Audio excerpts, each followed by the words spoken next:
I'm Adam. And I'm Sunny. And this is Where There's a Williams, There's a Way. Hey, Sunny, do you know when your family came to America?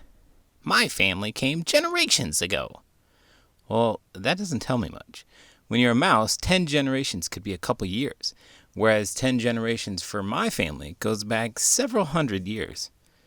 For you to have the immigrant experience, you don't have to move to a new country. What do you mean?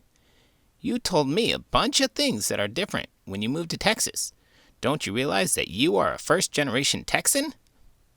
I guess I never thought about it that way. In today's book, the author retells the story of how his family came to America from Italy. Let's get started.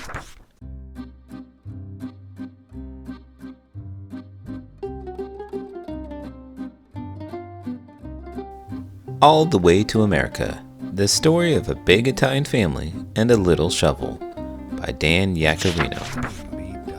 My great-grandfather Michele Yaccarino grew up on a farm in Sorrento, Italy. When he was a boy, his father gave him a little shovel so he could help tend the zucchini, tomatoes, and strawberries that his family sold in the village.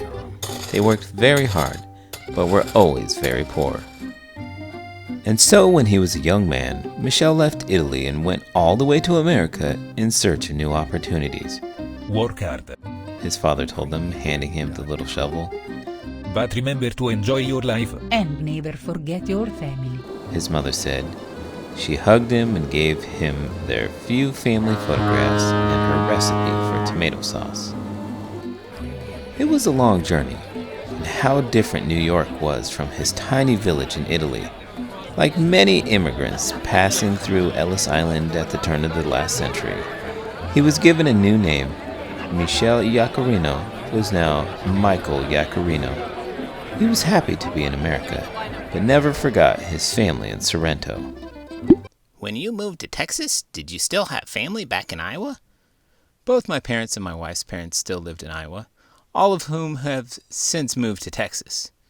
So you've been recruiting people. My brother was actually the initial recruiter. Now most of my family lives in Texas. What were the biggest changes? Winter. Winter is the biggest difference. Our first winter in Texas was the coldest winter that they had experienced in 30 years. But it was the warmest that I had ever experienced.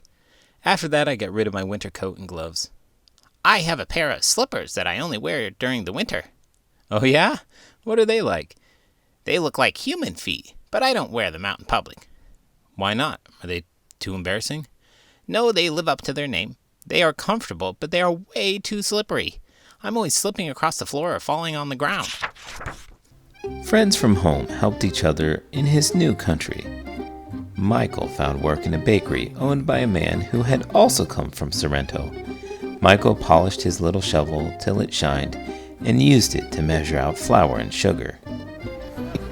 Michael met Adeline, and soon they were married.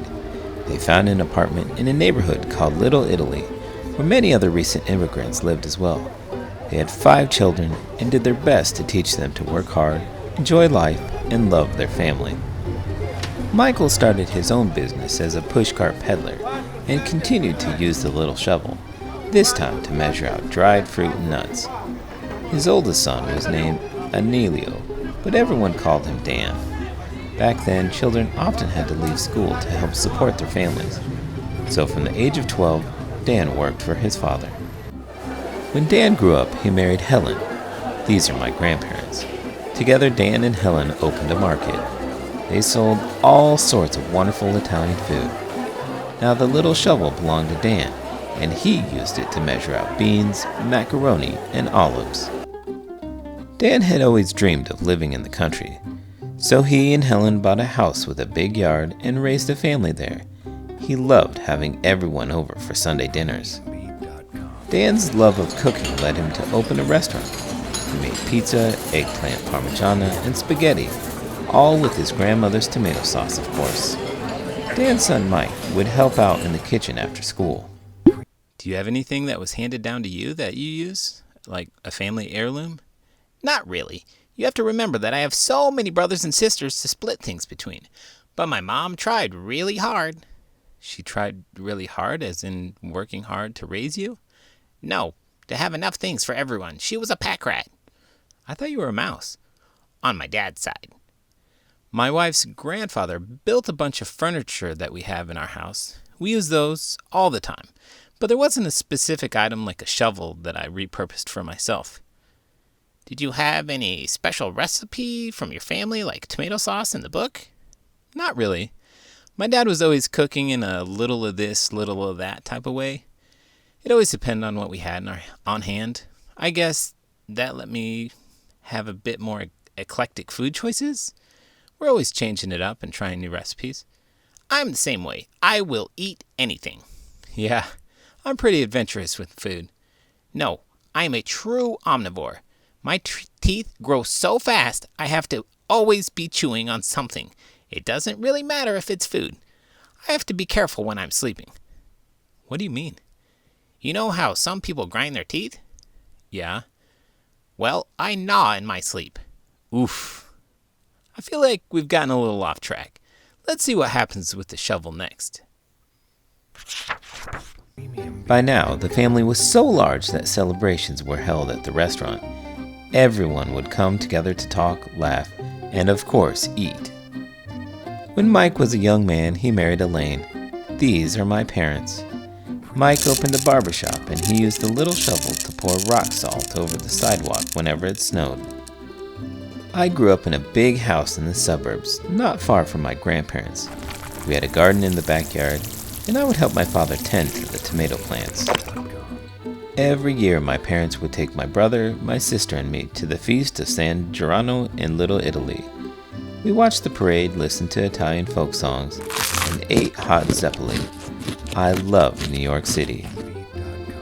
So when I grew up, I moved back to the city where my great-grandfather Michel had lived. Work hard, my father told me as he handed me the little shovel, but remember to enjoy life. And don't forget to call your family, said my mother. I did work hard, and after a few years I became an author and illustrator, creating books for children. Then I married Sue, and soon our son was born. His name is Michael, after my father and great-grandfather. Now I watch Michael and his sister Lucy work on our small terrace with the very same shovel that their great-great-grandfather brought all the way to America. We grow zucchini, tomatoes, and strawberries. I do my best to teach them to work hard, enjoy life, and love their family.